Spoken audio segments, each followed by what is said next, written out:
जंगल के ऊपर निर्भर थे। परंपरा से जो हिमालय का किसान है वो खेती, पशुपालन, दस्तकारी, इस 3 चीज़ों के संयुक्त उस पर जिंदा रहा है। लेकिन जो वर्तमान विकास का मॉडल आया उसमें दस्तकारी सारी गायब हो गई। पशुपालन जो है वो चीड़ और जो वीड्स हैं, लंटाना आदि, इनकी वजह से चौपट हो गया, या उसका जो कॉस्ट बेनिफिट रेशो है वो अनफेवरेबल होने की वजह से चौपट हो गया। पशु सड़क पर हैं। ऐसे हालात में एक चुनौती है जो है आजीविका, यहाँ के लोग जिंदा कैसे रहें। और दूसरी चुनौती ये है कि हिमालय जो है वो पूरे देश के लिए एनवायरमेंटल सर्विसेज देने के लिए, क्लाइमेट जो मैनेजमेंट है उसमें अपने योगदान के लिए, पानी प्रोवाइड करने के लिए, शुद्ध हवा प्रोवाइड करने के लिए एक वाइटल क्षेत्र है। अब उस क्षेत्र को देश के लिए और यहाँ के भी खुद अपने लिए जिंदा रखना ज़रूरी है। अब जो जितना हम टूरिज़्म को बढ़ाने की और उसकी बात कर रहे हैं, अगर यहाँ का पर्यावरण जो है वो संरक्षित नहीं रहेगा तो धुआं धूल खाने के लिए टूरिस्ट कोई आएगा नहीं। तो यहाँ की भी अर्थव्यवस्था के लिए और देश को एनवायरमेंटल सर्विसेज देने के लिए हिमालय की जो पर्यावरणीय इकोलॉजिकल जो इसकी स्ट्रेंथ है उसको ज़िंदा रखना, बढ़ाना वो ज़रूरी है। अब उसमें आपस में टकराव ना आए ये देखना पड़ रहा है। लेकिन हुआ ये है कि जो सरकार का विकास मॉडल है उस विकास मॉडल के चलते जब स्थानीय आजीविका के लिए संसाधनों के इस्तेमाल की बात होती है तो उस पर पाबंदियाँ लगती हैं। तो FCA का दिक्कत है, लोगों को ज़मीन देनी है, तो ये चिंताएं सामने आ जाती हैं, संभव नहीं हो पाता। और जब उसी ज़मीन को कॉरपोरेट को देने की बात आती है तो उसमें रास्ते बड़ी आसानी से निकल जाते हैं और वो हज़ारों हेक्टेयर में ज़मीन चली जाती है कि झटके में। और यहाँ तो बात हो रही है 2 बीघे 4 बीघे।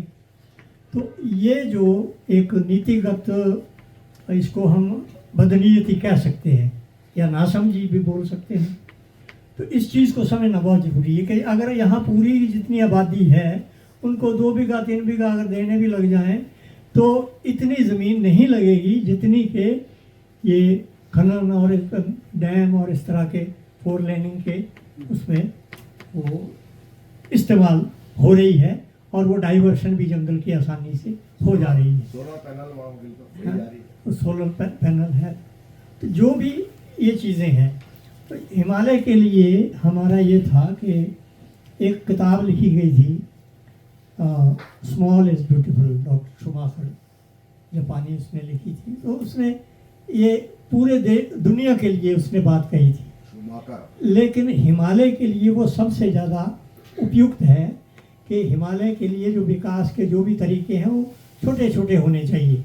उस दिन मैं सोनम वांगचुक का एक वो पढ़ रहा था सोलर, उसके लिए कि लद्दाख में इतना बड़ा आप सोलर पैनल का बार खड़ा करना चाहते हैं ट्रांसमिशन लाइंस के माध्यम से, उसके बजाय आप उसको छोटा छोटा करके लोगों के माध्यम से लगाओ, लोगों को रोजी भी मिलेगी। और फिर उन्होंने एक मॉडल दिया कि वो चरागाह जो उनका है वो चरागाह है ट्रांस हिमालयन। इतनी ठंड पड़ती है कि घास जल जाती है उसमें, तो उसमें थोड़ा सा शेड हो जाए तो घास अच्छी उगती है। तो उन्होंने कहा कि अगर आप वो पैनल जो हैं थोड़ा एकदम ना लगाएं, उसको छत ना बनाएं इसकी, बल्कि छोड़ छोड़ के लगाएं, बीच में धूप आ जाए, बीच में शेड आ जाए, तो घास भी बढ़ जाएगा और वो सोलर एनर्जी भी पैदा हो जाएगी। तो माने हिमालय इतना डाइवर्स है कि इसमें सब ट्रॉपिकल से लेके ट्रांस हिमालयन तक क्लाइमेट है। तो हर एरिया स्पेसिफिक यहाँ जो है वो डेवलपमेंट की ज़रूरत है। यहाँ भी एक तो मेन लैंड की जो चीज़ें हैं वो तो यहाँ उपयुक्त बिल्कुल नहीं है, लेकिन यहाँ के लिए भी पूरे हिमालय के लिए एक मॉडल नहीं हो सकता। जो नीचे वाला जोन है उसके अलग स्थितियां हैं, मध्य हिमालय की अलग स्थितियां हैं, ट्रांस हिमालय की अलग स्थितियां हैं। अब ये जो बीच वाला जोन है इसमें हॉर्टिकल्चर, टूरिज़्म ये अच्छा कामयाब हो रहा है। लेकिन नीचे हम जाएंगे तो वहाँ जो आम लीची पैदा होती है उसको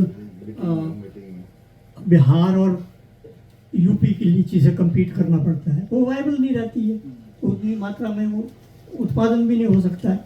तो वहाँ के लिए निश प्रोड्यूस क्या हो, तो इस तरह की रिसर्च पे कोई ध्यान दिया नहीं जा रहा है। लुधियाना की रिसर्च यहाँ रेप्लिकेट करने की कोशिश हो रही है एग्रीकल्चर में, तो ये चुनौती है। इंडस्ट्री में ये चुनौती है कि ये माउंटेन स्पेसिफिक इंडस्ट्रीज़ कौन है ऐसी, तो जो हम कहते हैं पर्यावरण मित्र ग्रीन इंडस्ट्रीज़, तो ग्रीन इंडस्ट्रीज़ पे काम हो नहीं रहा है। अब आईटी के लिए यहाँ बहुत अच्छा क्लाइमेट है, धूल कम है, तो उसकी क्वालिटी अच्छी आएगी यहाँ, लेकिन वो हब तो बेंगलोर में खड़ा हो रहा है, उसका हिमालय में क्यों नहीं हो रहा है?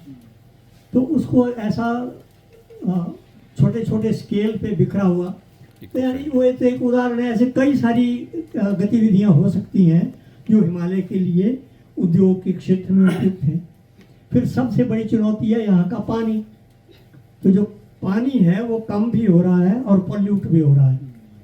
एक तो सूख रहा है ग्लेशियर की वजह से, जंगल की वजह से, जंगल कम हो रहा है तो पानी सूख रहा है, ग्लेशियर कम हो रहा है तो पेरेनियल फ्लो जो है वो कम हो रहा है। तो ये चुनौती है, उसका खतरा तो पूरे देश को है। ये बात हम कर रहे हैं, ये बात तो पंजाब से और मैदान से भी उठनी चाहिए कि हिमालय के पानी को अब बचाओ, लेकिन वो तो हिमालय के पानी को इस्तेमाल करना तो चाहते हैं बांध बनाकर, डाइवर्ट करके, लेकिन हमारे जब यहाँ से विस्थापित हो गए लोग तो वो आज तक भटक रहे हैं। पंजाब, हरियाणा और राजस्थान के लिए हमारे पांवग और भागड़ा ने इतनी बड़ी कुर्बानी दी, आज तक वो विस्थापित हैं, जंगलों में पड़े हुए हैं और नाजायज़ कब्जे लगा के उनको उखाड़ने की बात हो रही है। तो ये निर्णय कौन करेगा? तो स्टेट गवर्नमेंट सेंटर पे डालती है, सेंट्रल स्टेट पे डालता है, और कोई बोलते हैं कि वहाँ कांग्रेस गवर्नमेंट है, यहाँ भाजपा गवर्नमेंट है, तो उनका आपस में टकराव है तो बात नहीं बनी। ये कोई बात नहीं है, ये कोई लॉजिक नहीं है, ये बेईमानी है। तो ये इससे हमें ऊपर उठना पड़ेगा, थोड़ा अकल से काम लेना पड़ेगा। तो यहाँ के संसाधनों की रक्षा की जिम्मेदारी पूरे देश की है और पूरे देश के काम आते हैं, और इसके लिए यहाँ आजीविका आधारित संरक्षण की बात जो है हिमालय नीति अभियान हमेशा से करता रहा है। लाइवलीहुड ओरिएंटेड कंजर्वेशन,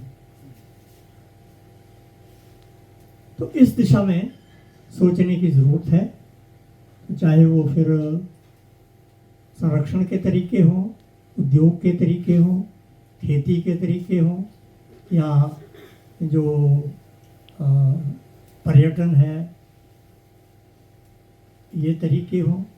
और ये हैरानी की बात यह है कि पहाड़ जैसे इलाके में भी भूजल जो है उसका भी संकट खड़ा हो गया है, क्योंकि रिचार्जिंग के जो तरीके हैं, हमारे सोर्सेज, चश्मे सूख रहे हैं, हर घर में नल ये तो हमने पहुंचा दिया, लेकिन नल में पानी डालने के लिए है नहीं वहाँ, तो नीचे से लिफ्ट करना पड़ेगा, तो चश्मे कहाँ चले गए? वो मिसमैनेजमेंट से सारी चीज़ें हुई हैं, तो उनसे हम कैसे बचें, कैसे ये पूरी योजना बने, ये एक मोटी बहस है। अब एक एक मुद्दे पे ये चर्चाएं होनी चाहिए। पर्यावरण में, पर्यटन में क्या करने का है, हॉर्टिकल्चर में क्या करने का है, ऑफ सीजन वेजिटेबल में क्या करने का है, वाटर कंजर्वेशन कैसे होगा, ग्लेशियल मेल्ट कैसे रोकना है। तो हैरानी की बात यह भी है कि यहाँ हिमालय में जो एवरेज टेम्परेचर राइज हुआ है उससे यहाँ आधा डिग्री तो ज़्यादा ही हो गया है। तो यहाँ ज़्यादा क्यों हुआ ये भी समझना पड़ेगा। तो हम लोगों ने तो ये भी कोशिश की थी कि एक तो ये है कि यहाँ जो भी धुआं धूल आएगी तो ट्रैप हो जाती है, यहाँ के पीछे पहाड़ है, ट्रैप हो जाएगी, ये भी कारण हो सकता है। दूसरा, यहाँ जो ट्रैफिक है उसका भी दबाव बढ़ रहा है, वो भी एक कारण हो सकता है।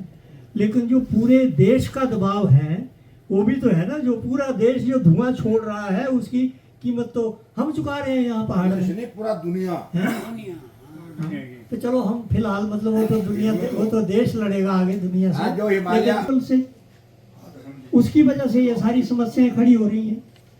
तो हम ये भी कह रहे हैं, हिमालय नीति अभियान में शुरू से ये बात रही है कि एक तो डेवलपमेंट को एक सीमा, उसकी सीमा क्या होनी चाहिए वो तय हो, पूरे दुनिया के लिए सीमा को।